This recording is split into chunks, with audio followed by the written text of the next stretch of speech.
அனைவருக்கும் வணக்கம்.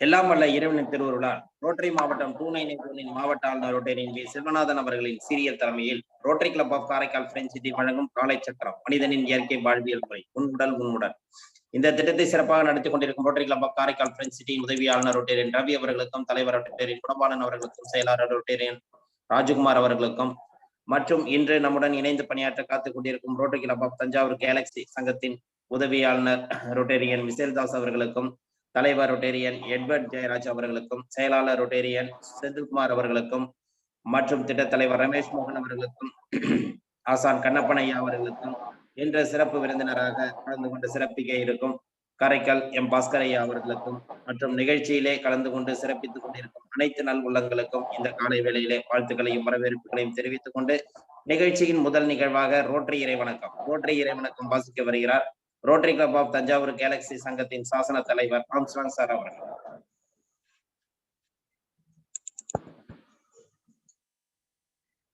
சார் மியூட்ல இருக்காங்க.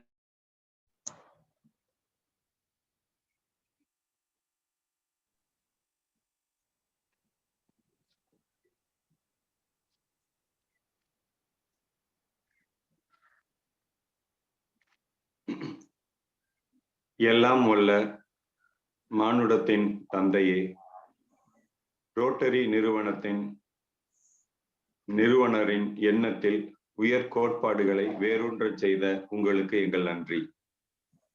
மனித மனங்களில் அமைதி மற்றும் நல் எண்ணங்களை உருவாக்கவும், சாதி, மத, இன, நிற பாகுபாடுகளை நீக்கி குற்றங்களை தடுக்கவும், சமூகத்தின் பொருளாதார ஏற்றத்தாழ்வுகளை நீக்கவும், மனித நேயம் மற்றும் உழைப்பின் இறையாண்மையை உணரச் செய்யவும், ரோட்டரி சங்க கோட்பாடுகளை எங்கள் மனதில் வேரூன்றச் செய்து அதற்காக அயராது பாடுபடவும், எங்கள் சேவையால் மனிதர்களும் குடும்பங்களும் தேசங்களும் இறையாண்மையுடன் ஒன்றுபட்டு வாழவும் அருள் புரிய அருட்கடலாம் உங்களிடம் அடிபணிந்து வேண்டுகிறோம். நன்றி சார். ரோட்டரி இறைவணக்கம் வாசித்த Rotary club of Thanjavur galaxy சங்கத்தின் சாசன தலைவர் ஆம்ஸ்ட்ராங் அவர்களுக்கு நன்றி. அடுத்த நிகழ்வாக இறைவேண்டுதல் அளிக்க வருகிறார் ஆசான் கண்ணப்பன் ஐயா.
அனைவருக்கும் காலை வணக்கம்.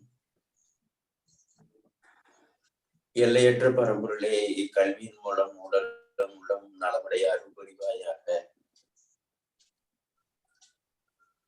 ஒட்டிய வயிறும் உயர்ந்த நெஞ்சமும் திறந்த தோள்களும் திண்ணிய நெஞ்சமும் துள்ளும் கால்களும் துவளா இதயமும் மலர்ந்த முகமும் கனிந்த பார்வையும் இவையாவும் பெற்று இயற்கையோடு இறையுணர்வோடு இணைந்து வாழ்வோம்.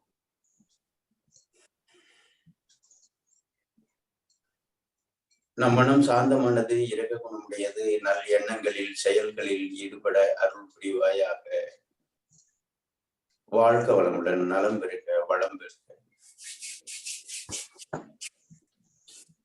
நன்றி நன்றி ஐயா. அடுத்த நிகழ்வாக பிரணாம மந்திரம்.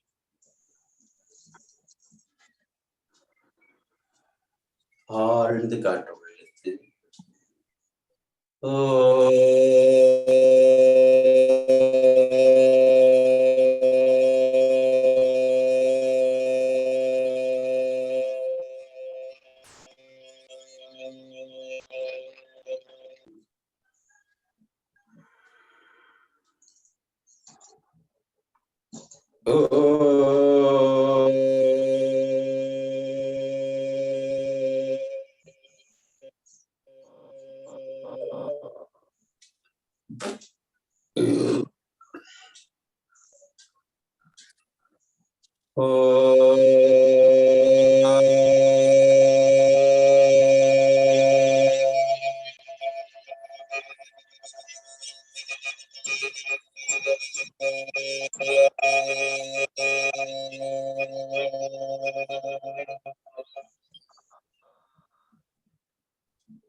அருட்பெருஞ்சோதி அருட்பெரும் ஜோதி தனி பெரும் கருணை அருட்பெரும் ஜோதி.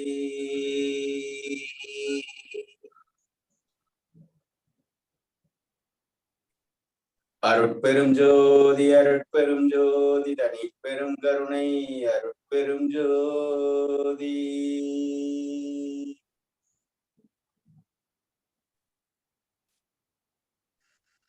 அருட்பெருஞ்சோதி அருட்பெரும் ஜோதி தனி பெரும் கருணை அருட்பெரும் ஜோதி.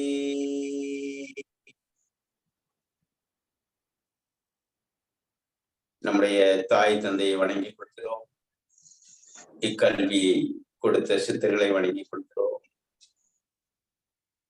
அவ்வழியில் தொடர்ந்து பயணிப்போம், பயனடைவோம், பயனடைய வைப்போம் என வேண்டிக் கொள்கிறோம். எல்லோருக்கும் எல்லா நலமும் வளமும் கிடைக்க வேண்டும். வாழ்க வளமுடன், வாழ்க வையம், நலம் பெருக, வளம் பெருக.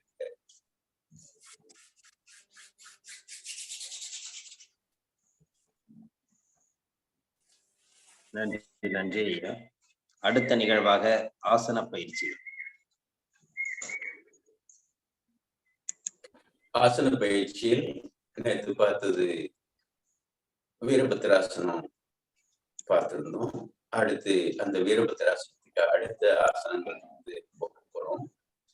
பத்திரம் கோமுகம் ஆசனத்திலிருந்து தொடங்க போறோம். கோமுகம் பசுனுடைய முகத்தினுடைய வடிவம்.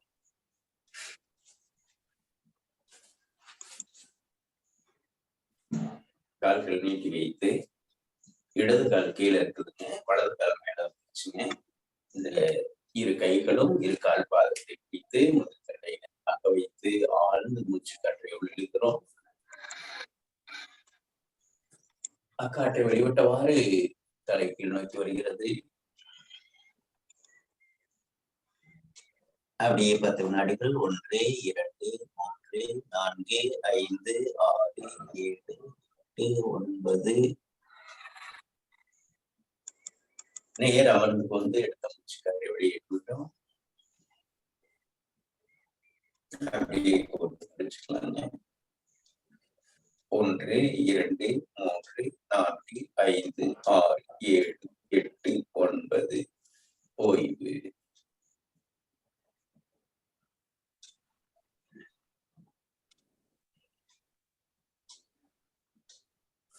அடுத்த கால் மேல வரட்டும்.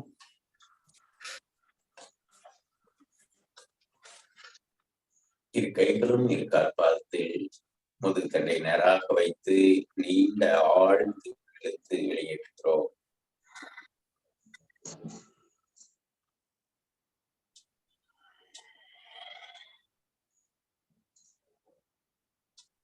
1 2 3 4 5 6 7 8 9. தலை மேல வரும் பொழுது காற்றுள்ள போகட்டும்.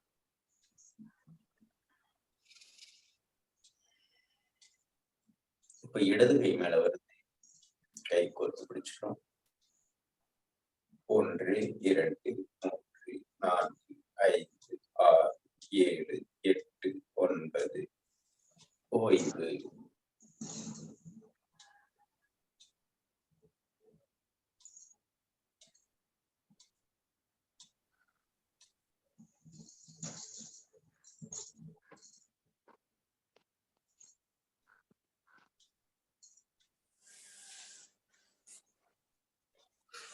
செய்த பயிற்சிக்கு கால்களுக்கு போய் கொடுக்கிறோம். ஒரு நிதானமான நீண்ட மூச்சு, உடலை சரிவாக வைத்து ஆழமாக உள்ளெடுத்து மெல்ல வெளியேற்றுகிறோம்.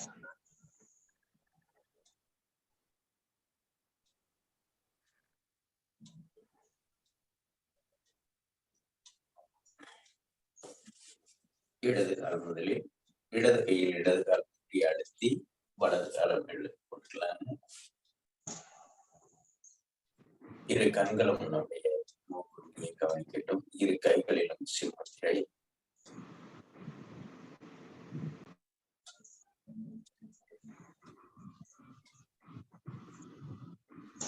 இரு கண்களும் நம்முடைய மூக்குருவியை கவனிக்கிறது.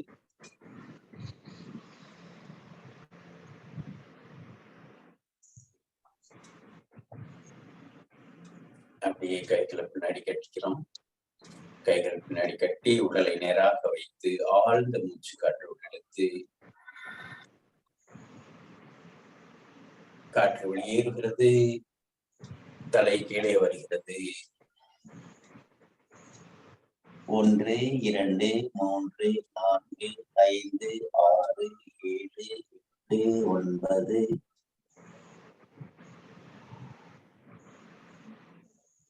மெல்ல மூச்சு காற்றை உள்ளிழுத்தவாறு தலை மேல வச்சு மூச்சு காற்றை வெளியேற்றுகிறோம்.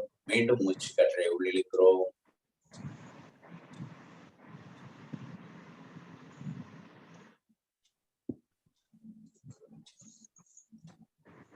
வலது கால் முட்டி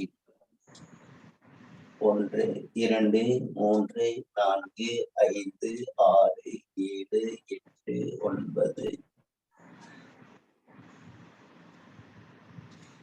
நேர் அமர்ந்து எடுத்த மூச்சு காற்றை வெளியேற்றி விட்டோம். மீண்டும் புதிய காற்று.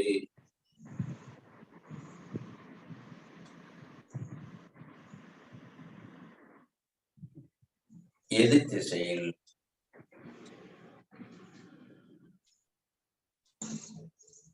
1 2 3 4 5 6 7 8 9. மெல்ல மேல வரலாம். எடுத்த மூச்சு காற்றை வெளியேற்றி விட்டோம். ஆனந்த முத்திரையில் ஒரு ஆழ்ந்த மூச்சு.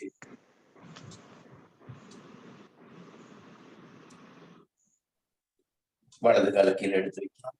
இடது கால கீழே எடுத்து வைக்கிறோம். அப்படியே கால்கள் போய்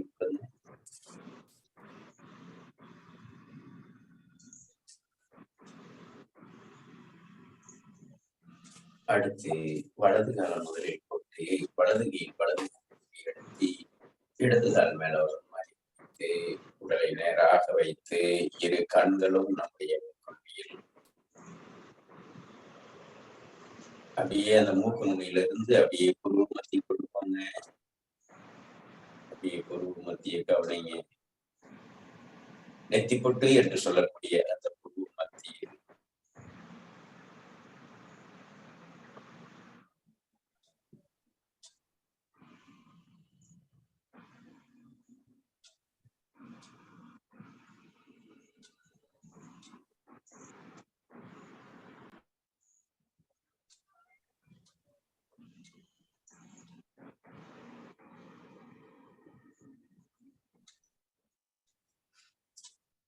அப்படியே இடது கை தரையில இருக்கு. வலது கை அப்படியே மெல்ல மேல வரட்டுங்க. 1 2 3 4 5 6 7 8 9 ஓய்வு. ஒரு நீண்ட மூச்சு. அடுத்ததாக 1 2 3 4 5 6 7 8 9 ஓய்வு.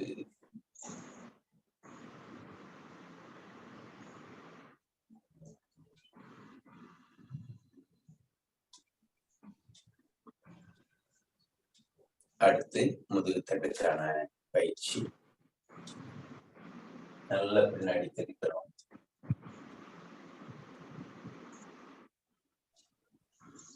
ஓய்வு.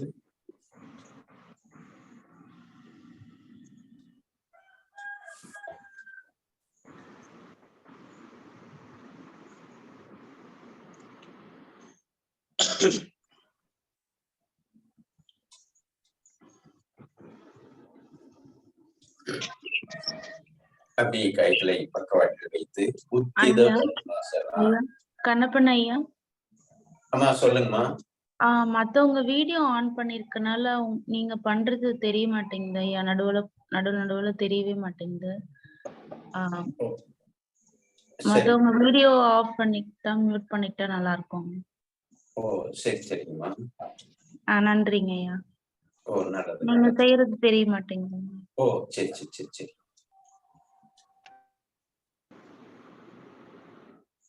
ஐயா ஐயா, நீங்க வீடியோ ஆன்ல இருக்கட்டும், நீங்க பண்ணுங்க. நெட்வொர்க் உங்ககிட்ட கொஞ்சம் டிராப் ஆனிச்சுன்னா மட்டும்தான் உங்க வீடியோ தெரியாம இருக்கும். மற்றபடி ஒன்றும் இல்லை, நீங்க பண்ணலாம். உங்க நெட்வொர்க் மட்டும் நல்லா இருந்துச்சுன்னா வீடியோ தெரியும். ஓ சரிங்க ஐயா. நீங்க தொடர்ந்து பண்ணலாம் ஐயா. Okay okay.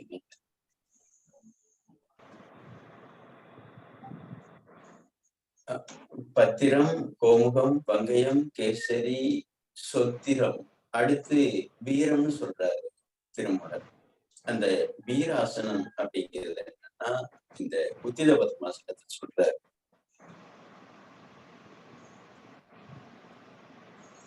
அப்படியே உடலை நல்லா மேல உயர்த்துறோம். அந்த தராசு நிக்கும் இல்லைங்களா, அது போல.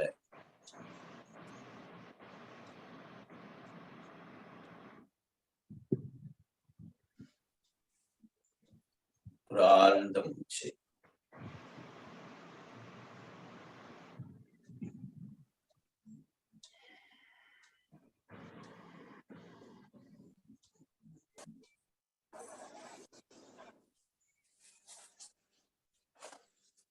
அப்படியே கால்களை ஃப்ரீயா விடும்.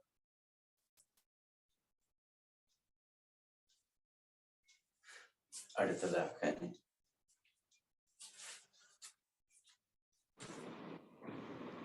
அப்படியே கைகளை முன்னாடி வச்சுட்டு நல்லா வாயை திறந்துட்டு நாக்க வெளியே நின்றோம். அப்படியே 3 முறை கரிச்சிக்கிறோம்.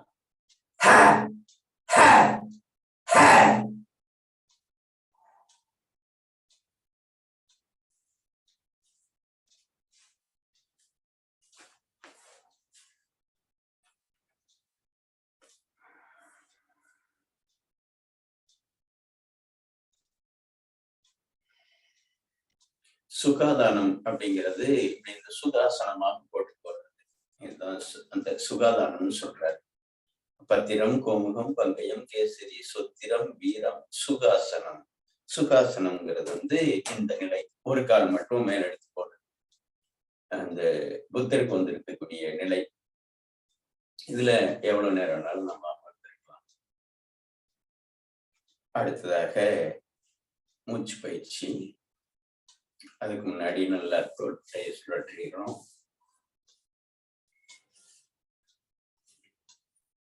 சுழற்றிய பிறகு அப்படியே கை உயரும் பொழுது காற்று உள்ளே செல்லட்டும். காற்றை வெளிவிட்டவாறு கைகள் கீழ் நோக்கி வரட்டும்.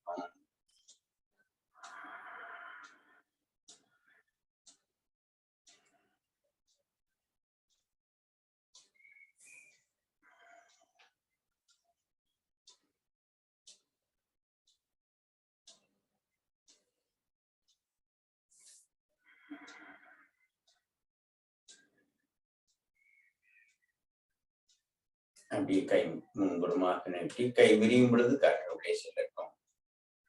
அக்காற்றை வெளிவிட்டவாறு கைகளை இணைகிறது.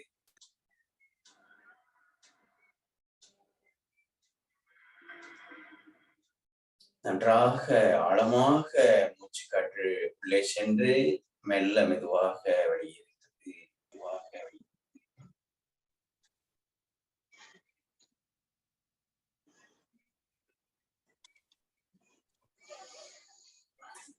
இடது கையில் சிமுத்திரை, வலது கையில் பிரணவ முத்திரை, வலது நாசி அடைத்து இடதில் வெளியேற்றி, இடதில் உள்ளிழுத்து வலதில் வெளியேற்றி, வலதில் உள்ளிழுத்து இடதில் வெளியேற்றுகிறோம். அப்படி வெளியேற்றும் பொழுது இந்த நாக்கு உள் மடிச்சிருக்கட்டும். ஏற்கனவே நம்ம பார்த்துருக்கோம் இல்லைங்களா? உள்ள மடித்து இந்த பயிற்சியை மேற்கொள்கிறோம். இது போல உள்ள மேல அந்த நுனிநாக்கு வந்து மேல தொடரும்.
வாழ்க வையகம், வாழ்க வளமுடன், நலம் பெறுக, வளம் பெறுக.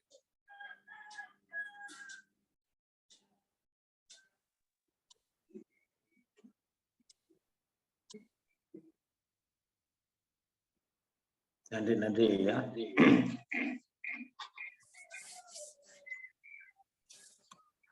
அடுத்த நிகழ்வாக ஹீலர் பாஸ்கர் ஐயாவின் தினம் ஒரு சிந்தனை ஆடியோ மூலம் கேட்க இருக்கிறோம்.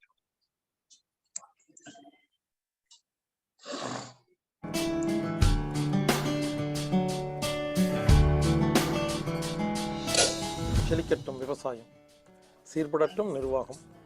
வேந்த டிவி நேயர்களுக்கு காலை வணக்கம். சுகப்பிரசவம் பாகம் 3. சுகப்பிரசவம் பெற்றுக்கிறதுக்காக சில ஐடியாஸ் எல்லாம் சொல்லிட்டு இருக்கேன். அதோடைய பாகம் 3 ஏற்கனவே 2 முடிஞ்சிருச்சு. அதை கேட்டிங்கன்னா தான் இது உங்களுக்கு புரியும். ஓகே, இப்போது சுகப்பிரசவம் வேணும்னா கொசுவத்தி பற்ற வைக்கக்கூடாது. கொசுவத்தியில் எந்தெந்த கர்ப்பிணி பெண்கள் படுத்திருக்காங்களோ அந்த வாசம் உள்ளே போய் அது கொசுவத்தி குழந்தையாக தான் பிறக்கும், சுத்தமான குழந்தையெல்லாம் பிறக்காது. எனவே கர்ப்பகால பெண்கள் கொசுவத்தி வாசத்தை நுகரக்கூடாது. அதுக்கப்புறம் லிக்விடேட்டர்னு சொல்கிறாங்க இல்லைங்களா, இந்த ஃப்ளக்கில் சொருகிறாங்க இல்லையா, அது பயன்படுத்தக்கூடாது. பயன்படுத்தினீங்கன்னா அந்த குப்பை குழந்தைக்கு பாதிப்பு ஏற்படுத்தும். அப்புறம் க்ரீம், இந்த உடம்புல இந்த கொசுவத்தி க்ரீம் எல்லாம் தடவக்கூடாது. அதுக்கு பொதுவாக கொசுவலை வாங்கிக்கலாம், இல்லை ஜன்னலுக்கு கொசுவலை போடலாம். ஆக மொத்தம் நீங்கள் தயவு செய்து புரிஞ்சுக்கோங்க, கர்ப்ப காலத்தில் கொசுவத்தியோட வாசம் உடம்புக்கு கெடுதல். அதனால தான் குழந்தை சிசேரியன் ஆகுது, சுகப்பிரசவம் வெளியே வர மாட்டேங்குது. ஏன்னா குழந்தைக்கு தேவையான ஆக்சிஜன் கிடைக்கல. ஆக்சிஜன் கிடைக்காட்டியும் பரவாயில்ல, குப்பை வேற உள்ள போயிருக்கு. இனிமேல் கர்ப்ப காலத்தில் இதெல்லாம் பயன்படுத்தக்கூடாது. அடுத்தது குப்புறப்படக்கூடாது. கர்ப்ப காலத்தில் குப்புறப்படக்கூடாது, மல்லாக்கவும் படக்கூடாது, ஒரு பக்கம் சரிஞ்சு தான் படுக்கணும். இதுதான் சிறப்பு. அடுத்தது கர்ப்ப காலத்தில் பெட்ஷீட்டு தலையோடு போற்றி படுக்கக்கூடாதுங்க. பெட்ஷீட்டு தலையோடு போற்றி படுத்திங்கன்னா காத்தோட்டமே இல்லாமல் குழந்தைக்கு பாதிப்பு ஏற்படுங்க. அதனால் எப்பவுமே என்ன பண்ணணும், கழுத்து வரைக்கும் தான் போற்றணும். காற்று இருக்கு இல்லைங்களா, மூக்கு சாதாரண ரூம் காற்றோட இணைஞ்சிருக்கணும். இப்படி காற்றை ஒழுங்கு பண்ணினால்தான் குழந்தை ஒழுங்காக பிறக்கும். அடுத்தது எப்பெல்லாம் வாய்ப்பு கிடைக்குதோ மூச்சு பயிற்சியெல்லாம் செய்யணுங்க. மூச்சு பயிற்சி எவ்வளோ செய்கிறீங்களோ குழந்தைக்கு தேவையான அவ்வளோ நல்லா காற்று உள்ளே போச்சுன்னா குழந்தை அல்வா மாதிரி அப்படியே வெளியே விழுங்குங்க, நல்லா இருக்குங்க. எனவே மூச்சு பயிற்சியை கர்ப்பிணி பெண்கள் கண்டிப்பாக செய்ய வேண்டும். அடுத்தது தூக்கம். கண்டிப்பாக கர்ப்பிணி பெண்கள் ஒழுங்காக தூங்கணும், தூக்கத்தெல்லாம் கெடுக்கக்கூடாது. நைட்டு உட்காந்து சினிமா பார்க்குறது, நைட்டு தேவையில்லாமல் டைம் ஸ்பெண்ட் பண்ணி பேசிகிட்டு இருக்கிறது, அதெல்லாம் இருக்கக்கூடாது. தூக்கம் ரொம்ப முக்கியம். கர்ப்பிணி பெண்கள் எவ்வளோ நல்லா அழகாக ஆனந்தமாக நிம்மதியாக தூங்குறீங்களோ அந்தளவுக்கு உங்களுக்கு நல்ல குழந்தை பெற்றுக்க முடியும். அதனால் முடிஞ்ச வரைக்கும் எப்போல்லாம் தூக்கம் வருதோ படுத்து தூங்கிடணும். டைம் எல்லாம் பார்க்கக்கூடாது, மதியம் சாயந்தரம்லாம் பார்க்கக்கூடாது. தூக்கம் வரும்போது தூங்கிடணும். மொழிப்பு வந்தால் எந்திரிச்சு வேலையை செய்யணும், சும்மா உட்காந்துருக்கணும். எனவே இரவு தூக்கங்கிறது ரொம்ப முக்கியம். ஏன்னா கர்ப்பிணி பெண்கள் நைட்டு முழிக்கூடாது, இரவு தூக்கம் கண்டிப்பாக நல்லா தூங்கணும். இங்கே பாருங்க, உட்காந்துட்டே தூங்கணும். உட்காந்து தூங்குற நேரங்கள் அதிகரித்தா குழந்தை நல்லா பிறக்குங்க. அதனால் படுத்து தூங்குறத விட உட்காந்து தூங்குறது சிறப்பு. எப்பெல்லாம் வாய்ப்பு கிடைக்குதோ உட்காந்து தூங்கலாம். அப்புறம் கர்ப்ப காலத்தில் இந்த தூக்க மாத்திரைலாம் பயன்படுத்தாதீங்க. தூக்க மாத்திரை பயன்படுத்தினீங்கன்னா அது குழந்தைக்கு ஆபத்துங்க. கர்ப்ப காலத்தில் தூக்க மாத்திரை எதுவுமே பயன்படுத்தக்கூடாது. நிம்மதியாக தூங்கணும், சந்தோஷமாக தூங்கணும். அதே மாதிரி கர்ப்ப காலத்தில் அலாரம் வச்சு எந்திரிக்கக்கூடாது. அலாரம் வச்சு எந்திரிச்சிங்கன்னா அந்த பயம் இருக்கு இல்லைங்களா, குழந்தையோட ஆள் மனசில் பதிஞ்சிடும். இப்போ இருக்கிற எல்லா குழந்தைகளுக்கும் ஏன் தைரியம் இல்லைன்னு கேட்டிங்கன்னா இந்த அலாரம் வச்சு எந்திரிச்சது தான். அலாரத்துடைய சத்தம், திடீர்னு அந்த அம்மா பயந்து போய் எந்திரிச்சோன்னே அந்த அதிர்வுகள் குழந்தையோட உடம்புல பாதிக்கும். அதனால் அலாரம் வச்சு எந்திரிக்கக்கூடாது. அப்படி ஒரு வேளை அலாரம் வைக்கிறதா இருந்தால் இப்போல்லாம் லேட்டஸ்ட்டாக சிம்பிள் அலாரம் இருக்குது. அதாவது மெதுவாக சவுண்டு அதிகமாகி அதுக்கப்புறம் அதிகமாகிற மாதிரி இப்போ லேட்டஸ்ட்டாக அலாரம் எல்லாம் வச்சுருக்குறாங்க. ஆப்ஸ் இருக்குது, அதுக்கான அலாரம் வாட்ச் எல்லாம் இருக்குது. ஆரம்பத்தில் மெதுவாக ஆரம்பிக்கும், போக போக சவுண்ட் அதிகமாக இருக்கும். அந்த மாதிரி அலாரங்களை பயன்படுத்திக்கங்க. முடிஞ்ச வரைக்கும் அலாரமே இல்லாமல் கொஞ்சம் சீக்கிரமாக படுத்து தூங்கிட்டிங்கன்னா தேவையான டைமுக்கு எந்திரிச்சிடலாம். ஸோ கர்ப்பகால பெண்கள் அலாரம் வச்சு எந்திரிக்கக்கூடாது. அதே சமயத்தில் நைட்டு கொஞ்சம் சீக்கிரமாக படுத்துடணும். தேவையில்லாமல் தூக்கத்தை கெடுக்கக்கூடாது, உட்காந்து தூங்கணும். அடுத்தது படுக்கிற அந்த இடம் இருக்கு இல்லைங்களா, கர்ப்பகால பெண்கள் படுக்கும் பொழுது ரெக்சின்னு, நைலானு, ஃபோமு, பிளாஸ்டிக்கு இந்த மாதிரி பொருள் எல்லாம் படுக்கக்கூடாது. கர்ப்பகால பெண்கள் இலவம் மஞ்சு பெட்டில் படுக்கணும், இல்லைன்னா பருத்தி பெஞ்சில் படுக்கணும், இல்லைன்னா கோரப்பாயில் படுக்கணும். கோரப்பாயில் படுங்க, இல்லை இலவம் மஞ்சில் படுங்க, பருத்தி பாயில் படுங்க, கண்டிப்பாக நல்லா இருப்பீங்க. ஃபோமில் எல்லாம் படுக்காதீங்க. ரெக்ஸின், ஃபோமு, நைலான்லாம் குழந்தைக்கு ஆபத்து. அதை நீங்கள் கர்ப்ப காலத்தில் பயன்படுத்தாதீங்க. அதுக்கப்புறமா தூக்கம் ரொம்ப முக்கியம்னு சொன்னேன் இல்லைங்களா? அதனால் தூங்கும் பொழுது உங்களுக்கு காதுக்கு தூங்கும் பொழுது டிவி சவுண்டோ எஃப்எம் சவுண்டோ இந்த மாதிரி வேறு எந்த சவுண்டும் இல்லாமல் எல்லாம் ஆஃப் பண்ணிட்டு தூங்குங்க. கடைசி நேரத்தில் தூங்கும் பொழுது எந்த சவுண்டில் தூங்குறீங்களோ அந்த குழந்தையோட மைண்டில் அந்த சவுண்டெல்லாம் ரெக்கார்ட் ஆகிடும். அந்த குழந்தை நிம்மதி இல்லாமல் இருக்கும். எனவே தூங்குவதற்கு அரை மணி நேரம் முன்னால் டிவி பார்க்காம, எஃப்எம் ரேடியோ கேட்காம, வாட்ஸ்அப் பார்க்காம, எந்த ஒரு மியூசிக் எதுவுமே இல்லாமல் அமைதியாக படுத்துங்க. கண்டிப்பாக அந்த குழந்தை நைட்டு ஃபுல்லாக அமைதியாக இருக்கும் பொழுது அந்த குழந்தை வெளியே வரும் பொழுது ஒரு சாந்த சொரூபியாக பிறக்கும். நீங்கள் ரொம்ப சவுண்டான விஷயங்களையோ இல்லை நெகட்டிவான விஷயங்களையோ இந்த கர்ப்ப காலத்தில் நீங்கள் பார்த்துட்டு இருந்தீங்கன்னா அதெல்லாம் ரெக்கார்ட் ஆயிடுச்சுன்னா அந்த குழந்தைக்கு வெளியே டவுன் சிண்ட்ரோம், ஆட்டிசம், மூளை வளர்ச்சி குன்றிய குழந்தைகள் இதெல்லாம் பிறக்கிறதுக்கு வாய்ப்பு இருக்குது. எனவே கர்ப்ப காலத்தில் ரொம்ப அமைதியாக பாசிட்டிவாக இருக்கணும், நிம்மதியாக தூங்கணும். அதுக்கப்புறமா கண்டிப்பாக கர்ப்பிணி பெண்களுக்கு உழைப்பு ரொம்ப முக்கியங்க. இவருங்க சில பேர் என்ன பண்ணுறாங்க, கர்ப்பமாயிட்டாங்கன்னா அசைகிறதே இல்லை, பாத்திரம் கழுவுறது இல்லை, துணி துவைக்கிறது இல்லை, இதையெல்லாம் செய்யலாங்க. நான் சிவில் இன்ஜினியருங்க, ரொம்ப வருஷமாக சிவில் இன்ஜினியர் ரோடு கான்ட்ராக்டில் வேலை செஞ்சுட்டு இருந்தேன். அப்போ எங்கிட்ட 500 பேர் 1000 பேர்லாம் வேலை செய்வாங்கங்க. அப்போல்லாம் பார்த்தீங்கன்னா கர்ப்பகால பெண்கள் ரோடு வேலையில் ஜல்லி எடுத்து அள்ளுவாங்கங்க. நாங்கள் சம்பளம் கொடுக்குறோம் இல்லைங்களா, அதில் விட மாட்டோம். ஏதோ ஒரு மயக்கம் வந்துருங்கன்னா கொஞ்சம் உட்கார சொல்லுமே தவிர மற்ற நேரத்தில் வேலை செஞ்சு தாங்க இருப்பாங்க. அவங்க பாட்டுக்கு வேலை செய்யணும், சாதாரணமாக செய்வாங்கங்க. நாங்கள் சொன்னாலும் உட்காரலாம் மாட்டாங்க. திடீர்னு ஒருத்தர் வந்திருப்பாங்க, ஒரு அம்மா திடீர்னு அடுத்த நாள் வந்திருக்க மாட்டாங்க. ஏன்னு கேட்பேன், குழந்தை பிறந்துருச்சு அப்படிம்பாங்க. குழந்தை பெற்றுக்கிறதுக்கு ஒரு நாள் முன்னால் வரைக்கும் ஜல்லிக்கல்ல அல்லனா வேலையை நான் பார்த்துருக்குறேங்க. புரிஞ்சுக்குங்க, கர்ப்பகால பெண்கள் எவ்வளோ வேலை செய்கிறாங்களோ, வாக்கிங் போகிறாங்களோ, ஜாக்கிங் போகிறாங்களோ, உடம்புக்கு வேலை கொடுத்துட்டே இருந்தால் தான் சுகப்பிரசவம் பெற்றுக்க முடியும். சுகப்பிரசவங்கிறது என்ன, உடம்புல இருக்கிற சூட்டில் குழந்தை வெளியே தள்ளுறது. சும்மா சோபாலியாக உட்காந்துக்கிட்டு எந்த வேலையை வெட்டி மண்ணாமல் இருந்தால் என்னாகும், உடம்புக்கு சூடு பத்தாது. அப்போ என்னாகும், குழந்தை வெளியே வராது. எனவே கர்ப்பகால பெண்கள் தயவு செய்து எல்லா வேலையும் சாதாரணமாக செய்யுங்க. ஒன்று பண்ணக்கூடாது, அளவுக்கு அதிகமான வெயிட்டு தூக்கக்கூடாது, வயிறு அமுங்குற மாதிரி வேலை செய்யக்கூடாது, ரொம்ப ஸ்பீடாக வேலை செய்யக்கூடாது, தவிர வேலையே செய்யக்கூடாதுன்னு சொல்லிங்க. அடிக்கட்டு ஏறலாம், மெதுவாக ஏறணும். பக்கெட்டில் தண்ணி தூக்கலாம், மெதுவாக தூக்கணும். வயிற்று அமுத்துற மாதிரி எந்த வேலையும் செய்யக்கூடாது, தவிர நீங்கள் எல்லா வேலையும் சாதாரணமாக கேஷுவலாக பண்ணுங்கள். எவ்வளவு வேலை செய்கிறீங்களோ, எவ்வளோ உடம்புக்கு எல்லா உறுப்புக்கும் ஆட்டி கொடுக்குறீங்களோ அந்த அளவுக்கு குழந்தை நல்லபடியாக பிறக்குங்க. நீங்கள் என்ன பண்ணணும், உடம்புக்கு எல்லா ஜாயிண்ட்டுக்கும் வேலை கொடுக்கணும். முடிஞ்சால் மூச்சு பயிற்சி, யோகா இதெல்லாம் பண்ணுங்கள். கர்ப்ப காலத்தில் யோகாலாம் பண்ணக்கூடாதுன்னு யாரும் சொல்லலை. ஒன்று மறுபடியும் சொல்கிறேன், வயிற்று அமுக்கிற மாதிரி எந்த ஒரு பயிற்சியும் செய்ய வேண்டாம். மற்றபடி நீங்கள் உடம்புக்கு வேலை கொடுத்துட்டே இருந்தீங்கன்னா தான் உடம்பு உஷ்ணம் தான் குழந்தைய சுகப்பிரசவத்துக்கு வெளியே தள்ளுறதுக்கான மருந்து. எனவே சுகப்பிரசவம் என்பது ஒரு வரம். அந்த வரம் வேணும்னா நம்ம பல்வேறு விஷயங்களை கற்றுக்கொள்ள வேண்டும். இப்பொழுது நீங்கள் பார்த்தது சுகப்பிரசவம் பாகம் 3. பாகம் 4ல் இன்னும் நிறைய விஷயங்கள் கற்றுக் கொடுக்குறேன். சுகப்பிரசவம் ஒரு வரம்.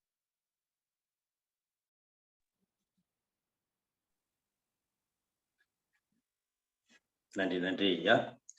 சுகப்பிரசவத்தை பற்றி தொடர்ச்சியாக கடந்த 3 நாட்களாக நமக்கு சிறப்புரையாற்றி கொண்டிருக்கும் நல்ல ஒரு அனைவருக்கும் ஒரு உற்சாகமான சிந்திக்கக்கூடிய ஒரு வகையில் நமக்கு சிறப்பான ஒரு சிந்தனைகளை அளித்துக் கொண்டிருக்கும் ஈழர் பாஸ்கர் ஐயா அவருக்கு நன்றியை தெரிவித்துக் கொண்டு, அடுத்த நிகழ்வாக சிறப்பு விருந்தினராக கலந்து கொண்டு சிறப்பித்து நமக்கு ஒவ்வொரு வாரமும் நம்மளை புதுமையான ஒரு முயற்சியுடன், புதுமையான ஒரு சிந்தனையுடன், பல வகையிலும் எப்படி சிந்திக்க வேண்டும் என்பதை நமக்கும் ஒரு சிந்தனையை தூண்டும் காரைக்கால் இயற்கை வேளாண் வழி விவசாயி எம் பாஸ்கர் ஐயா அவர்கள் தற்போது வாழ்க்கையில் நாம் உண்ணக்கூடிய உணவுகளில் உள்ள அரிசி முறைகளை பற்றியும் வாழ்வியல் முறைகளை பற்றியும் சிறப்பான ஒரு விளக்க உரை கொடுக்க வருகிறார்கள். வணக்கம் ஐயா. அனைவருக்கும் இனிய காலை வணக்கம். என்னுடைய வீடியோவும் ஆடியோ கிடைக்குதுங்களா? கிடைக்குது, நல்லா இருக்கு சார். சரிங்க, நன்றி. அனைவருக்கும் இனிய காலை வணக்கம். 200 நாட்களையும் தாண்டி சிறப்பாக நடந்து கொண்டிருக்கக்கூடிய நம்முடைய காலை சக்கரம் நிகழ்ச்சியினுடைய ஏற்பாட்டாளர் திரு குணபாலன் ஐயா அவர்களுக்கும், அதை உறுதுணையாக நின்று நடத்தி கொண்டிருக்கக்கூடிய கண்ணப்பன் ஐயா மற்றும் பல இயற்கை ஆர்வலர்களுக்கும் என்னுடைய காலை வணக்கத்தை தெரிவித்துக் கொள்கிறேன். மேலும் இந்த நிகழ்ச்சியில் தொடர்ந்து பங்கு கொண்டு இதை வெற்றியடைய செய்யக்கூடிய நேயர்களுக்கும் என்னுடைய வாழ்த்துக்களையும்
வீடியோ நிறைய வரலைங்க.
சவுண்ட் வரல.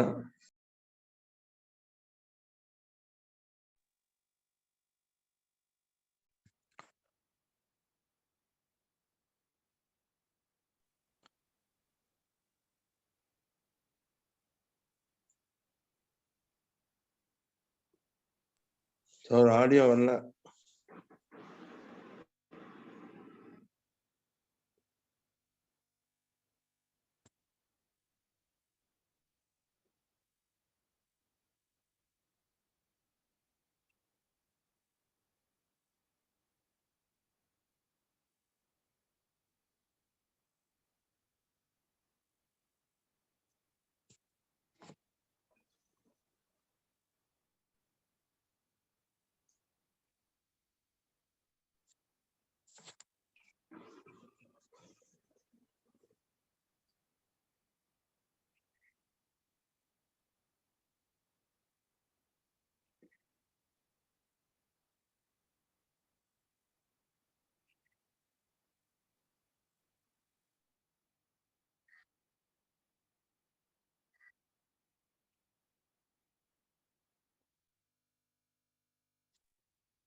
ஹலோ, நான் கேக்குதுண்ணா, பேசலாம். இப்ப லைன் கிடைக்குதுங்களா? சரி, நல்லது. ஓகேண்ணா, பேசலாம். ஒரு நிமிஷம்.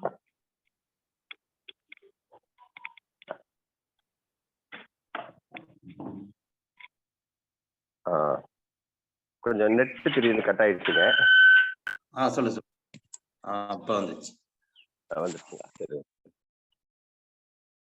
அதை இப்போ நம்ம மரபு நெல் ரகங்களை பார்த்தீங்கன்னா வாடன் சம்பா அப்படின்னு சொல்லக்கூடிய ஒரு மரபு அரிசி.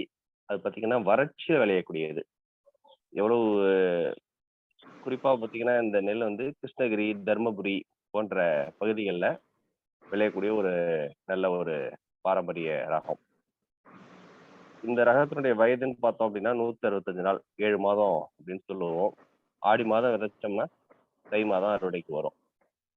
சிவப்பு நிற கொஞ்சம் குண்டான அரிசியா இருந்தாலும் சாப்பிடுவதற்கு ரொம்ப ஒரு சுவையான அரிசி. இந்த அரிசியாக எதுக்காக பயன்படுத்தலாம் அப்படின்னு பார்த்தீங்கன்னாக்கா, இட்லி, தோசை, கஞ்சி போன்ற பதார்த்தங்கள் செய்வதற்கும் சாதமாக சாப்பிடுவதற்கும் ஏற்ற ஒரு அரிசி இந்த வாடன் சம்பா. குறிப்பா நம்ம முன்னோர்கள் என்னுடைய மருத்துவ குணத்தை பத்தி ஆராயிறப்ப இந்த அரிசி வந்துட்டு பாத்தீங்கன்னா, யாருக்கெல்லாம் அந்த தூக்கமின்மை, சரியான தூக்கம் இருக்காது, அந்த தூக்கமின்மையை போக்கக்கூடிய ஒரு அற்புதமான ஒரு அரிசி. சரியா தூக்கம் வரல, எவ்வளவு புரண்டு புரண்டு படுத்தாலும் நமக்கு சரியான தூக்கம் வரல அப்படின்னு சொல்லக்கூடியவங்க இந்த வாடன் சம்பாவை இரவுல கஞ்சி வச்சுட்டு குடிச்சிட்டு படுத்தா நல்லா தூக்கம் வரும். அப்படிப்பட்ட ஒரு அருமையான அரிசி தான் இந்த வாடன் சம்பா. அதே போன்று நம்ம முன்னோர்கள் இதை வந்து குழந்தைகளுக்கு முதல் உணவாகவும் கொடுத்துருக்காங்க. 1 வயசு குழந்தைக்கு, 1.5 வயசு குழந்தைக்கு முதல் உணவாக. இப்பெல்லாம் பார்த்தீங்கன்னாக்கா நம்ம எந்த அரிசியை கொடுக்கறது அப்படின்னு சொல்லிட்டு ஒரு நிறைய குழப்பங்கள் இருக்கு. அந்த காலத்துல பார்த்தீங்கன்னா குழந்தைகளுக்கு அரிசியை தான் வந்து முதல் உணவாக கொடுத்துருக்குறாங்க. அப்படி கொடுக்குறப்ப சீரக சம்பா, ஆத்தூர் கிச்சடி சம்பா, நவரா, பால்குட வாழை இந்த வரிசையில வாடன் சம்பாவும் ஒரு முக்கிய இடத்தை பெறுது. இந்த வாடன் சம்பாவை முதல் உணவாக கொடுக்குறப்ப அந்த குழந்தைக்கு வந்து ஆரம்பத்திலேயே மனம் வந்து நல்ல ஒரு வலிமையான மனதை பெறக்கூடிய அளவுக்கு அந்த குழந்தைக்கு வந்து ஒரு அற்புதமான அரிசியாக இருந்திருக்கு. அந்த அளவுக்கு ஒரு வலிமையான ஒரு சத்தான ஒரு அரிசி தான் வந்து இந்த வாடன் சம்பா. அதே போல பல்வேறு சத்துக்கள் நிறைந்தது, சத்துக்களும் நோய் எதிர்ப்பு சக்தியும் நிறைந்த ஒரு அரிசி.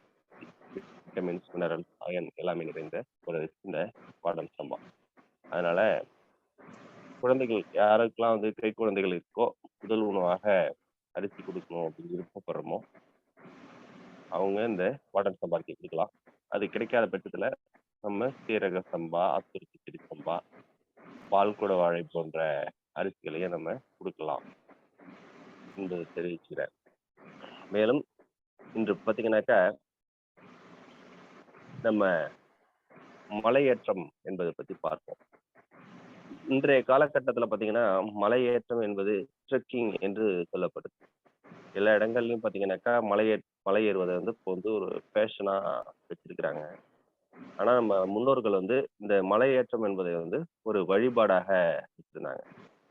ஒரு குன்று இருந்தாலே அங்க வந்து குமரன் இருப்பான் என்று சொல்லுவாங்க, முருக கடவுளை வச்சிருப்பாங்க. எங்கு மலை இருந்தாலும் பார்த்தீங்கன்னா அங்க வந்து ஒரு கோயில், சிறு கோயில் அமைச்சு அந்த மலையை ஏறி போய் சாமி கும்பிட்டு வர்றது நம்ம முன்னோர்களுடைய வழக்கமாக இருந்தது. சமதளங்கள்ல வீட்டினுடைய ஒவ்வொரு தெரு கடைக்கோடியிலயும் ஒரு பிள்ளையார் கோயில் இருக்கும். ஊருக்கு ஒரு ஒரு சிவன் கோயில், ஒரு பெருமாள் கோயில்லாம் இருக்கும். இதை தாண்டி மலை உச்சிலையும் கோயில்களை அமைச்சிட்டாங்க. ஏன் அப்படின்னு பார்த்தீங்கன்னாக்கா மலை ஏறுவதில் பல நன்மைகள் இருந்தது. அதனாலதான் வந்துட்டு இந்த மலை உச்சிகள்ல வந்து கோயில்களை அமைச்சாங்க. ஏன் அது போல இந்த மலை கோயில்கள் அமைச்சாங்க அப்படின்னு பார்த்தீங்கன்னாக்கா சில இடங்கள்ல பார்த்தீங்கன்னா ஒரு 1/4 மணி நேரத்துல ஏறிடலாம். ஒரு சில இடங்கள்ல பார்த்தீங்கன்னா ஒரு 1 மணி நேரம் ஆகும். அதே ஒரு சில கோயில்களுக்கு போகணும்னா 2 நாள் 3 நாள் ஆகும் மலை ஏறி போறதுக்கு. அப்படி ஏறப்ப என்ன நன்மைகள் கிடைக்கும் அப்படின்னு பார்த்தீங்கன்னாக்கா உடல் முதல்ல வந்து மன வலிமை கிடைக்கும். ஒரு சோர்வாக இருக்கக்கூடியவர்களுக்கு கூட வேண்டிட்டு அந்த மலையை ஏறப்ப ஒரு அந்த மனசோர்வு, உடல் சோர்வு என்பது நீங்கும். ஆனா ரொம்ப சிரமப்பட்டுதான் ஏறுவாங்க. ஏறுவது என்பது சாதாரணமாவே உடல் சோர்வோடு இருக்கிறவங்க மலை ஏறுகிற போது எவ்வளவு சிரமங்கள் இருக்கும். அதனால மலை உச்சி அடைவது என்பது ரொம்ப கடினமான ஒரு விஷயமாக இருக்கும். அதான் பாத யாத்திரையுமாங்க. ரொம்ப தூரம் நடந்து போவாங்க. பழனிக்கெல்லாம் பாத யாத்திரை பல கிலோமீட்டர், கிட்டத்தட்ட 50 கிலோமீட்டர், 100 கிலோமீட்டர், 200 கிலோமீட்டர் நடந்து வரவங்க இருக்காங்க. அப்படி நடந்து வந்து மீண்டும் அந்த மலையை ஏறுறப்ப ஒரே சிந்தனை, ஒரே செயல் நோக்கத்தோட வர்றப்ப அவர்களுடைய நோய்கள் வந்து உடல்ல இருந்து நீங்கும். அது எப்படி அப்படின்னு பாத்தீங்கன்னாக்கா, உடல்ல வந்து சகஜமா இருக்கக்கூடியவங்களுக்கு சரியான ரத்த ஓட்டம், மூச்சு, சரியான மூச்சு இதெல்லாம் இருக்காது. உடல்ல வந்து இந்த வாதம், பித்தம், கபம் என்று சொல்லக்கூடியதெல்லாம் மாறுபட்டு இருக்கும். அப்ப மலை ஏறுகிற போது என்ன நடக்கும் அப்படின்னு பாத்தீங்கன்னாக்கா, முழுமையாக ஒவ்வொரு படிக்கட்டு என்று வைத்துக் கொண்ட கரடுமுரடான பாதையெல்லாம் இருக்கும். அது இல்லாம இப்பெல்லாம் படிக்கட்டு அமைச்சுறாங்க. அப்படி படிக்கட்டு அமைச்சா கூட ஒவ்வொரு காலையும் மாத்தி மாத்தி வச்சு நடக்க வேண்டிய, எப்போதும் நடை நடை என்றாலே அப்படிதான். இருந்தாலும் உயரமான இடத்துல நடக்கிறப்ப நம்ம கட்ட விரலை அதிகமாக பயன்படுத்துவோம். உந்தி உந்தி நடக்க வேண்டிய சூழ்நிலை இருக்கும். அப்போ ஒவ்வொரு காலையும் வச்சு வச்சு அழுத்தி அழுத்தி உயர உயர எழ வேண்டிய ஒரு சூழல் இருக்கும். அப்ப என்ன ஆகும் அப்படின்னு பாத்தீங்கன்னா, இந்த கட்ட விரலை கீழே ஊனுவோம். அந்த கட்ட விரல்ல இரு விரல்கள்ல தான் நம்மளுடைய இடைகளை பின்களை என்கிற மூச்சு புறப்படக்கூடிய இடமாக இருக்கு நம்மளுடைய காற்று. அது கால் என்றாலே காற்று தான். அதனாலதான் ஔவையார் அவர்கள் சொல்லுகிற போது, மூலாதாரத்தில் மூன்றெழும் கரலை காலால் எழுப்பும் கருத்தறிவித்து என்று சொல்லுவாங்க. கால் என்றால் காற்று, கை என்றாலும் காற்று தான். அது போல இந்த கால்ல இந்த இடைகளை பின்களை என்று சொல்லக்கூடிய 2 மூச்சு காற்றுகளும் நம்மளுடைய கட்டை விரல்ல இருந்து தான் புறப்படுது. அப்ப அந்த கட்டை விரல்களை வந்து தரையில அழுத்தி அழுத்தி ஊன்றி ஊன்றி அதை நம்ம உந்தி உந்தி ஏறுகிறப்ப என்ன ஆகும் அப்படின்னு பாத்தீங்கன்னாக்கா, ஒருவேளை சரியான இடைகளை பின்களை சுவாசம் இல்லாதவர்களுக்கு முதலில் வந்து இடைகளை பின்களை சுவாசம் வந்து மாறி மாறி ஓட ஆரம்பிக்கும். ஒவ்வொரு மூச்சுக்கும் அது மாறி மாறி நடைபெறும். அப்படி ஒவ்வொரு ஸ்டெப்புக்கும் ஒவ்வொரு அடிக்கும் அது மாத்தி மாத்தி நடக்கிறப்ப கிட்டத்தட்ட அவங்க மலை உச்சி அடைகிறப்ப அவங்களுக்கு சுஷ்மனா நாடி என்று சொல்லக்கூடிய சுழிமுனை நாடியில மூச்சு ஓட ஆரம்பிச்சிருக்கும். இதை வந்து நல்லா கவனிச்சு பார்த்தாங்கன்னா தெரியும். இது ஒரே பயணத்துல இது நடந்துராது. பல பயணங்களை மேற்கொண்டால் நிச்சயம் ஒரு சிலருக்கு ஒரு பயணத்துல நடக்கும், ஒரு சிலருக்கு பல பயணங்கள். இந்த மாதிரி மலை உச்சி அடைகிறப்ப நம்மளுடைய மூச்சு காற்று பார்த்தீங்கன்னா உச்ச நிலையை அடைஞ்சிருக்கும். அதனால இந்த வாதம், பித்தம், கபம், உடல்ல இருக்கக்கூடிய நோய்கள் இதெல்லாம் விலகும். ஏன்னா உயரம் ஏற ஏற அதிகமான ஆக்சிஜன் தேவைப்படும். மூச்சை வந்து இழுக்கக்கூடிய தன்மை வந்து அதிகரிக்கும். சாதாரணமா தரையில நடக்கிற மாதிரி இல்லாம மலைகளை நோக்கி நடக்கிறப்ப அதிக மூச்சு காற்றை வந்து உள்வாங்க ஆரம்பிப்போம். அப்ப நம்மளுடைய நுரையீரல் முழுமையாக காற்றை வந்து உள்வாங்கும். அப்போ உடம்புக்கு தேவையான ஆக்சிஜன் வந்து நிறைய கிடைச்சிருக்கும். அப்ப ரத்த ஓட்டம் வந்து சீராக நடைபெற ஆரம்பிக்கும். ஆரம்பத்துல மலை ஏறுறவங்களுக்கு ரொம்ப ஒரு தலை சுத்துறது, ஒரு மயக்கம் இதெல்லாம் இருக்கும். அப்ப வந்து நம்மளால முடியாது அப்படிங்கிற எண்ணங்களை வந்து கைவிட்டு நிதானமாக நடக்கணும். எந்த பதட்டமும் இல்லாம நிதானமா நம்பிக்கையோட நடக்க ஆரம்பிச்சாங்கன்னா அடுத்தடுத்து பாத்தீங்கன்னா போக போக பலம் அதிகரிச்சுட்டே போறத பார்க்கலாம். ஏன்னா இது வரைக்கும் இல்லாத ஒரு ஆற்றல் வந்து உடலுக்கு வந்து அதிகமாகி கொண்டே இருக்கும். அப்படி அதிகமாக உடல் வந்து நல்ல சீரான ஒரு நிலைக்கு வந்து உடல் வந்து பலமாக இருக்கும். ஆனா மலை ஏறுகிற போது கை வலி, கால் வலி ஏற்படதான் செய்யும். அதற்கு தகுந்த ஏற்பாடுகளோடு நம்ம போகணும். அப்படி மலை ஏறி திரும்பி வெற்றிகரமாக வந்துட்டோம் அப்படின்னாக்கா நிச்சயமாக ஒரு நல்ல உடல்நிலை, உடல்ல வந்து செரிமானத்தன்மை குறைவா இருக்கு, அதே போல மூட்டு வலி, முழங்கால் வலி, முதுகு வலி, தலைவலி, எந்த வலியாக இருந்தாலும் சரிதான், அதெல்லாமே கூட நீங்கிடும். அதே போல உள் உறுப்புகள் எல்லாம் சிறப்பாக செயல்பட ஆரம்பிக்கும். இதெல்லாம் வந்து மலையேற்றத்தினுடைய சிறப்புகள். இது வந்து சாதாரணமா நம்ம அதுல இருந்து கிடைக்கக்கூடிய ஒரு விஷயம். இது இல்லாம மலையேறினாலே நம்ம வந்து கடவுள்கிட்ட வேண்டுதலோட செல்வோம். அப்போ ஒரே சிந்தனை, ஒரே நோக்கம் என்று நம்ம வழிபாடு நோக்கத்தோட போறப்ப அதுலயும் நமக்கு என்ன தேவையோ அந்த வெற்றிகள் கிடைக்கும்.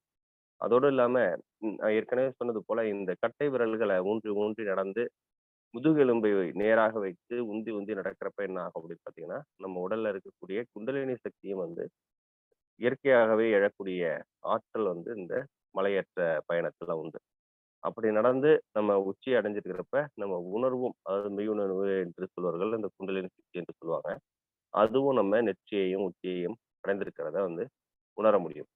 அது அந்த நோக்கத்தோடு சிந்தனையோடு அந்த தேவையோடு இருப்பவர்களுக்கு அதுவும் அங்க வந்து நிகழ்ந்திருக்கும். இதுதான் வந்து நம்ம முன்னோர்கள் சித்தர்கள் வந்து இந்த மலையேற்ற பயணத்தை வந்து தொடர்ந்து செய்ததற்கான ஒரு முக்கிய காரணம். அதோடு இல்லாம இந்த மலையேற்ற பயணத்துல என்னெல்லாம் இருக்கும் அப்படின்னு பாத்தீங்கன்னா, நல்ல ஒரு இயற்கை சூழல் இருக்கும். மரங்கள் நிறைந்த ஒரு காடுகளாக இருக்கும்.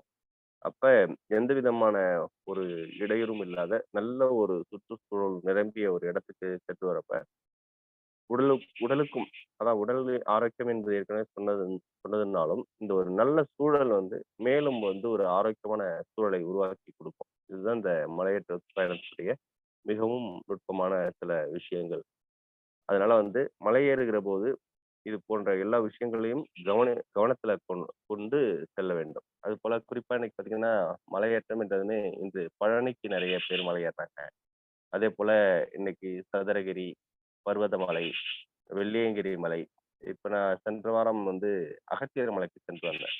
அதனாலதான் நான் பல ஆண்டுகளாக இந்த மலையேற்றத்தை பத்தி சிந்திச்சு கொண்டிருக்கிறப்பதான் இப்ப இந்த மலையேற்றத்தினால என்ன நன்மைகள் நடக்குது அப்படின்னு சிந்திக்கிறப்ப இந்த மலையேற்றத்தின் போது கூட வந்த எல்லாருக்கும் இதை நான் சொல்லி கொடுத்துட்டு போனேன். இந்த மாதிரி யோசிச்சு பாருங்க, செயல்பட்டு பாருங்க அப்படின்னு.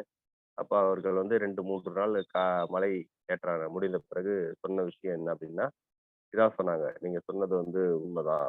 இந்த மாதிரியான செயல்பாடுகள்லாம் இருக்கு. ஆரம்பத்துல நடக்கிறப்ப இருந்த சோர்வுகள் வந்து முடிச்சப்போ உடல் வந்து பலமாக இருக்கு. மேல வந்துட்ட பிறகு பலமா இருக்கு அப்படின்னு சொன்னாங்க. திருப்பி இறங்கி வரப்போ ஒரு ஃப்ரெஷ்ஷா இருந்தது அப்படின்னு சொன்னாங்க. அதே போல சென்னையில இருந்து வந்திருக்கக்கூடிய சில ஐடி ஊழியர்கள் அவங்களாம் என்ன சொன்னாங்க அப்படின்னு பாத்தீங்கன்னாக்கா, என் கூட வந்தவரை நான் பார்த்தேன். வரப்ப பாத்தீங்கன்னாக்கா அவர் முகம் வந்து ரொம்ப சோர்வாகவும் ரொம்ப கடினமான ஒரு சூழ்நிலையிலையும் அவர் வந்திருந்தாரு. அவரை ஒரு 4-5 வருஷத்துக்கு முன்னாடி நான் பார்த்ததுக்கும் இப்ப பார்த்ததுக்கும் நிறைய வேறுபாடோட வந்திருந்தாரு. ஏன் கொஞ்சம் இளைச்ச மாதிரி இப்படிலாம் இருக்கேன் அப்படின்னு சொல்லி கேட்டேன். வேலை பளு சொன்னார். இங்க வரப்பவே நான் என்ன நினைச்சேன்னா, இப்படி மலை ஏறுறதுக்கு வரப்பே இவ்வளவு சோர்வா இருக்காரு. மலை ஏறி முடிச்ச பிறகு எப்படி இருப்பாரு அப்படின்னு நான் யோசிச்சு வந்தேன். ஆனா மலை ஏறி முடிச்சு பாக்குறப்ப அவர் முகத்துல வந்து ஒரு தெளிவு இருந்தது. நல்லா சந்தோஷமா இருந்தாரு. தெளிவாயிட்டாரு. உடனே நான் அவர்கிட்ட கேட்டேன், என்னங்க நீங்க வரப்ப சோர்வா இருந்தீங்க, இப்ப தெளிவாயிட்டீங்க. அதுக்காக தான் அங்க வந்தோம் சொன்னார்.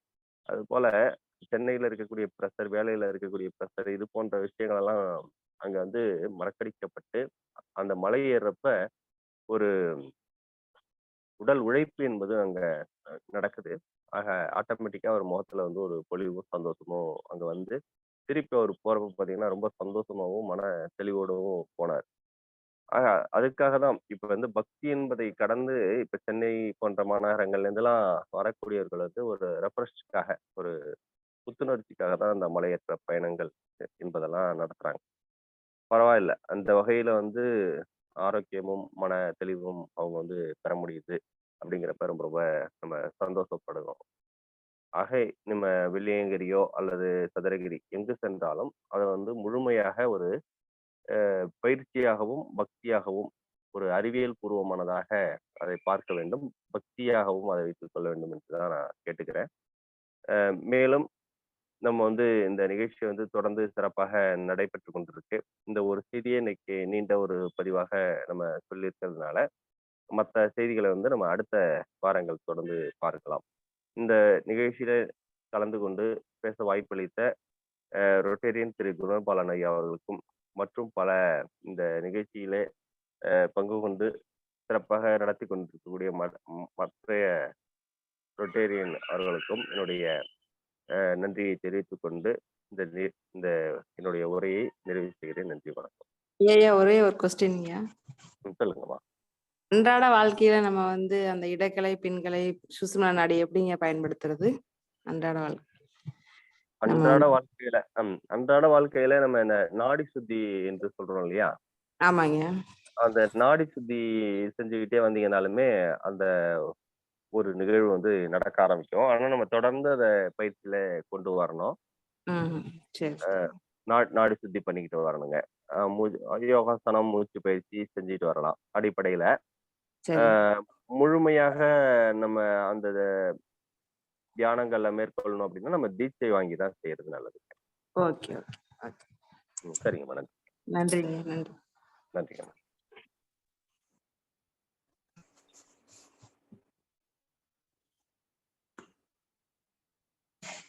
நன்றி நன்றி ஐயா. நன்றி ஐயா, வணக்கம். அதாவது ஒவ்வொரு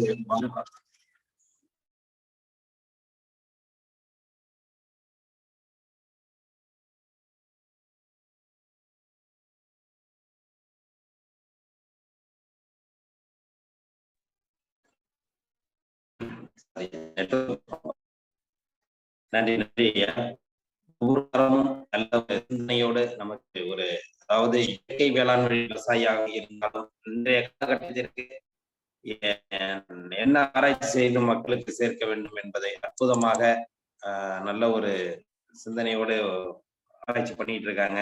நமக்கு வந்து ஒவ்வொரு வாரமும் இந்த இயற்கை விவசாயத்தை பத்தி அரிசி ரகத்தை பத்தி பேசினாலும் அதையும் தாண்டி ஒரு என்ன மக்களுக்கு கொடுக்க வேண்டும், மனிதர்களுக்கு என்ன எண்ணத்தை புகுத்த வேண்டும் என்ற நோக்கத்தில் அருமையான சிந்தனைகள் வகுத்து ஒவ்வொரு வாரமும் நமக்கு கொடுத்துட்டு இருக்கிறாங்க. சிந்திக்க முடியாத ஒரு நிகழ்வாக அது இருக்கும். அது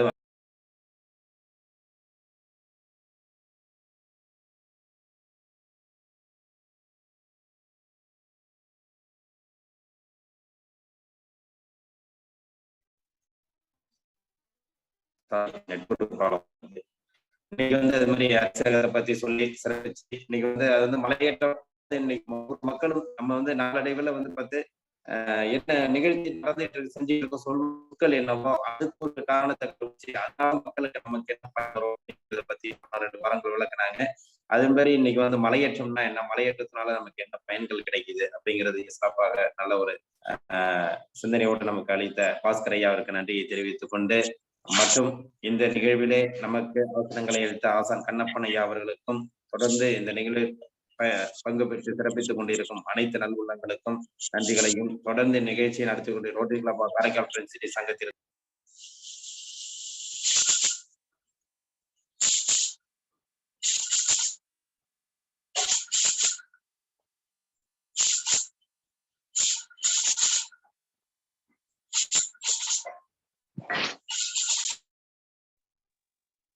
இன்று நம்முடன் இணைந்து பணியாற்றிய rotary club of Thanjavur galaxy சங்கத்திற்கும் மற்றும் அனைத்து நல் உள்ளங்களுக்கும் இந்த காலை வேளையிலே வாழ்த்துக்களையும் நன்றிகளையும் தெரிவித்துக் கொண்டு மீண்டும் நாளை காலை சந்திப்போம் என்று நன்றி கூறி விடைபெறுகிறோம். நன்றி, வணக்கம். வாழ்க வளமுடன், வாழ்க வளமுடன், வாழ்க நலமுடன்.